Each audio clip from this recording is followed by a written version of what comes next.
ओम नमः शिवाय। शिव पुराण की कथा में हम देखेंगे कि कैसे ब्रह्मा जी ने काम के वशीभूत हो अपनी ही पुत्री से भोग करना चाहा और फिर शिव जी ने उन्हें रोककर उन पर क्रोध किया। भगवान सदाशिव की माया धन्य एवं अपरंपार है। उन श्री शिव जी की माया ने ब्रह्मा जी को जिस प्रकार नचाया, वह कथा इस प्रकार है कि सृष्टि की वृद्धि के हेतु ब्रह्मा ने अपने मुख से एक कन्या को उत्पन्न किया। उसे उत्पन्न कर उनके हृदय में कुछ अहंकार उपजा। अहंकार प्रत्येक प्राणी को दुख देता है। अतुल, उस समय शिव जी ने यह लीला दिखाई कि उनके मुख से एक ऐसी परम सुंदरी स्त्री उत्पन्न हुई जिसको देखने मात्र से संपूर्ण दुख दूर हो जाए। उस स्त्री का नाम संध्या रखा गया। वैसी अपूर्व सुंदरी मनुष्य लोक में तो क्या, देवलोक में भी कोई नहीं थी। वह नख से शिखा तक नवीन, पूर्ण चंद्र के समान प्रभा, शनि, गजगामिनी तथा चंपक वर्ण कामिनी को देखकर ब्रह्मा जी के हृदय में काम वासना जाग ही उठी और उन्होंने उसके साथ रमण करने की इच्छा से अपने स्थान से उठकर खड़े हो गए। परंतु दक्ष आदि ने उस समय उन्हें ऐसा करने से रोक दिया। तत्पश्चात वे सब, दक्ष आदि उनके पुत्र, स्वयं उसकी ओर पाप भरी दृष्टि से देखने लगे। जिस समय ब्रह्मा अपने मन में उस स्त्री के प्रति अनेक प्रकार के विचार कर रहे थे, उसी समय अचानक ही एक अत्यंत सुंदर पुरुष भी वहीं उत्पन्न हो गया। वह उनके सामने आकर खड़ा हो गया और उनसे इस प्रकार कहने लगा कि हे पिता, आप मुझे मेरा नाम और काम बता दें। आप मुझे जहां रहने की आज्ञा देंगे मैं वहीं रहूंगा। अस्तु, आप कृपा करके मेरी इस इच्छा को पूर्ण करें। उस पुरुष की बात सुनकर ब्रह्मा जी को अत्यंत आश्चर्य हुआ। फिर कुछ देर विचार करने के बाद उन्होंने उससे कहा, हे पुत्र, तेरे उत्पन्न होते ही मेरा हृदय और शरीर के सब अंग कांप उठे थे। अतः मैं तेरा नाम मनमथ रखता हूं। इसके अतिरिक्त मनसिज, मदन, कामदेव आदि तेरे अनेक नाम होंगे। तू अपने इन 5 बाणों द्वारा तथा अपने सौंदर्य द्वारा सबको अपने वशीभूत कर लेगा। पूर्ण सृष्टि का हृदय तेरे अधीन रहेगा। इस प्रकार उन्होंने अपने पुत्र को बहुत से अधिकार प्रदान किए। अपने कार्य को इस प्रकार संपन्न हुआ देखकर उनके हृदय में प्रसन्नता भर गई तथा आसन पर बैठे हुए अपने सभी पुत्रों को देख बहुत आनंद हुआ। उसे सभी ने बहुत आदर दिया और यह स्वीकार किया कि कामदेव का पद सबसे बड़ा होगा। तथा इस घटना के उपरांत, जबकि वे सभी लोग अपने मन में प्रसन्नता का अनुभव कर रहे थे, कामदेव ने अपने धनुष को सीधा किया, जिसके पड़ते ही तीनों लोक की बुद्धि भ्रष्ट हो जाती है। वह धनुष को चढ़ाए हुए ब्रह्मा के पास आकर खड़ा हो गया और मन में यह विचार करने लगा कि ब्रह्मा जी ने उसे जो वरदान दिया है उसकी परीक्षा करके देख ली जाए। अस्तु, उसने ब्रह्मा जी की पुत्री संध्या को उनके समीप खड़े देखकर उनके ही ऊपर अपना मोहन नामक बाण चला दिया। तदुपरांत उसने उनके अन्य पुत्रों को भी अपने उस बाण द्वारा मूर्छित कर दिया। इस प्रकार वे सब उसके वशीभूत हो गए। जब उसने यह देखा कि संध्या के ऊपर उसके बाण का कोई प्रभाव नहीं पड़ा है, तो उसने संध्या के हृदय पर भी एक ऐसा बाण मारा कि जिसके कारण वह भी कामदेव के वश में होकर चंचल और वक्र दृष्टि से सबकी ओर देखने लगी।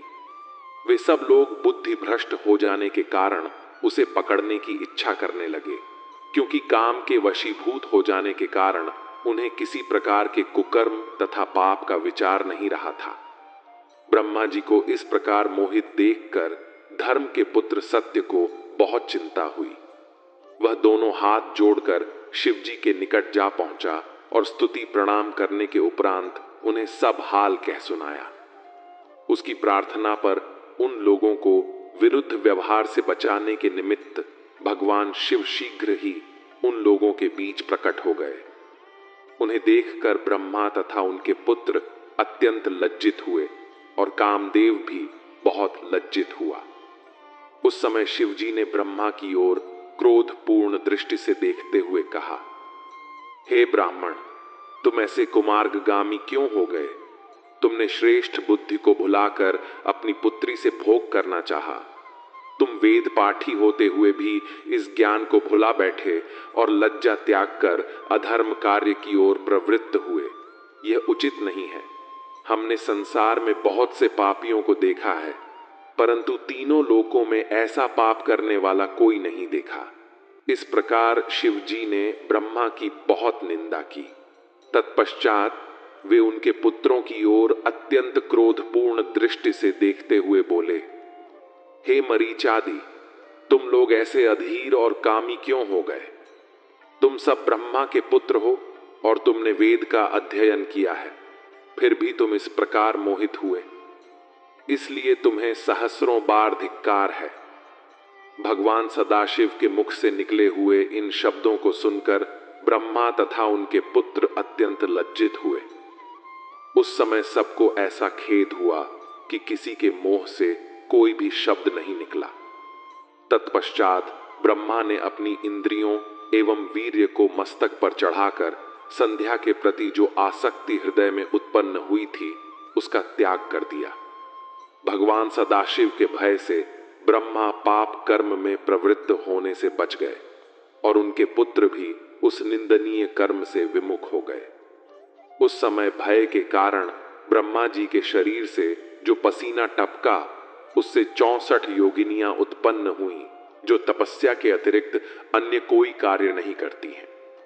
तदुपरांत 86 पुत्र और उत्पन्न हुए। दक्ष प्रजापति के शरीर से पसीना निकलकर पृथ्वी पर गिरा, उससे एक स्त्री की उत्पत्ति हुई। अत्रि, मरीच, पुलह, भृगु तथा नारद के शरीर से पसीना नहीं निकला। वशिष्ठ, विश्रवा, अंगर तथा कृतु के शरीर से जो पसीना निकलकर पृथ्वी पर गिरा, उससे संपूर्ण अंगों सहित पितरों की उत्पत्ति हुई।